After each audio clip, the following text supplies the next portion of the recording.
Здравствуй. Давай сегодня поговорим о том, как же реагировать на критику, чтобы она не так сильно нас задевала. Возможно, ты слышала или слышал такие слова от людей, как «какая же ты дура» или «какой ты идиот, как можно вообще такое делать, такой чушью занимаешься». Или, возможно, ты принесла какую-то свою идею, которую ты хочешь осуществить, проект, начинание, чтобы поделиться с человеком своими идеями, и первое, что ты услышала, это нет, ты не сможешь. Да посмотри на себя, ты не сможешь это сделать, это нереально. Это просто какая-то глупость. Занимайся обычным делом, прекращай это делать. Вот. И что произошло с твоими чувствами, твоей мотивацией, куда все это делось после этого? И насколько тебе вот такое отношение человека вообще помогло в жизни? И что же может помочь в этом случае? Важно понимать, почему человек так говорит, что стоит за этим. Есть такое очень интересное выражение, то, что Петр говорит о Павле, нам больше говорит о Петре, чем о Павле. И также, когда человек что-то говорит нам, или ты недостаточно красивый, или ты недостаточно умный, то в первую очередь он говорит о себе, о том, что важно для него. И, возможно, какие-то свои недостатки он переносит на другого человека. И когда он считает, что там он недостаточно красивый, то он как раз обращает именно на это внимание в других людях и сразу им это говорит. То есть он говорит о себе. И также в противоположном случае, если ему что-то прям очень нравится в себе, тогда он обращает на это внимание в других людях, и он другого человека хвалит за это. То есть, по сути, когда человек говорит что-либо, что бы он ни говорил, он в первую очередь говорит о себе. Он говорит о своих каких-то ценностях, о своих недостатках и так далее. И чем больше и яростнее он как-то об этом говорит и навязывает это вам, то, значит, тем более значимо это для него. То есть это говорит о нем. И поэтому и хвалу, и клевету, как говорится, приемли равнодушно. То есть, окей, мы можем сказать, спасибо за твое мнение, что вы так обо мне думаете, и все. Конечно, не ко всем людям, конечно, нужно смотреть, что этот человек значит для нас, или если это конструктивная критика, когда он говорит, он судит о каких-то наших поступках. Он не говорит, что ты тупой. То есть важно также отделять личность человека от его поступков. Когда человек может принимать нас как личность, что мы окей, но какие-то наши поступки, он может с поступками не соглашаться. Ну окей, мы можем изменить какие-то наши поступки, улучшить и так далее. То есть мы не есть наши поступки. Есть личность, та личность, которую мы можем бесконечно любить и так далее. А есть поступки, которые мы можем изменять, улучшать и так далее. Мы все ошибаемся, и это нормально. Это даже хорошо учиться на своих ошибках. И это нормально, что мы можем не всем людям нравиться. То есть мы не 100 евро, чтобы всем нравиться, и чтобы все настолько хвалили и постоянно там нами восхищались и так далее. Нет, никто нам, по сути, этого и не обещал, и это нормально. Так происходит.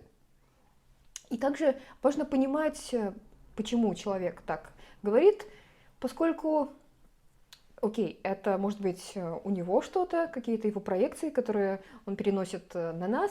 И другое, возможно, у него просто плохой день у человека. Ну, что-то произошло, и тут он встретил нас, и у него плохое настроение. То есть у него плохое настроение, мы ему не нравимся. У него хорошее настроение, мы ему нравимся, и он нас хвалит. И также, возможно, он не покушал с утра, или еще что-то произошло. Возможно, вы знаете, что проводилось исследование, и судьи, которые выносят приговор, когда они как-то не покушали или уже близится время к обеденному перерыву, вот-вот будет обеденный перерыв, и привели еще одного подсудимого, которому можно вынести приговор. И в большинстве случаев там есть какое-то процентное соотношение, когда этот приговор выносится не в пользу подсудимого. То есть, или если есть возможность вынести приговор на более длительный срок, то как раз выносится более жесточайший приговор. Именно потому что какой-то химический дисбаланс в организме судьи происходит и так далее. И также в нашей жизни. У человека плохое настроение, он не покушал, он не выспался, что-то еще. И поэтому он просто говорит какие-то не очень приятные вещи нам. А мы уже на основании этих вещей мы строим свою самооценку, позволяем этому мнению как-то воздействовать на нас и испортить нам день, возможно, неделю, возможно, испортить там наши будущие идеи, планы, проекты. И из-за чего? Из-за мнения человека, который не выспался или у кого плохое настроение, который, может быть, даже и не хотел так грубо это сказать, но просто так получилось. И также, возможно, мы это переняли от более старшего поколения, для которого важно было, а что же люди скажут? А вот что люди скажут, если я сделаю вот так, или я сделаю вот так? Но важно понимать, что да, это нам передалось от наших родителей и бабушек вот такое отношение, но сейчас как мы сами на это реагируем, как мы это можем сами изменить в нашей жизни. И вот как же мы можем это изменить и что делать, когда какой-то человек нас критикует? Тот человек, который не хочет нам дать какой-то совет или как-то прям улучшить нашу жизнь, а который вот, явно нас как-то критикует, и это не конструктивная критика, эта критика нам никак не поможет. Что же делать? Важно в первую очередь искать опору и находить опору в тех людях, которые принимают нас такими, какими мы есть, со всеми нашими недостатками и так далее. Вот находить в них опору и всегда помнить, что бы ни случилось, что у меня есть, конечно, в первую очередь опора в себе, но и в тех людях, которые меня уже принимают, мои друзья, мои знакомые и так далее, моя семья, возможно. Эти люди всегда меня принимают. Второе, это понимать, опять же, почему человек так говорит, и что он говорит по большей части о себе. И там есть лишь, возможно, маленькая доля того, что он говорит о нас. И также необходимо отслеживать свои реакции, как мы спонтанно на это реагируем, и, возможно, более осознанно к этому подходить и говорить, окей, да, спасибо за твое мнение, и все, иди с миром. Вот.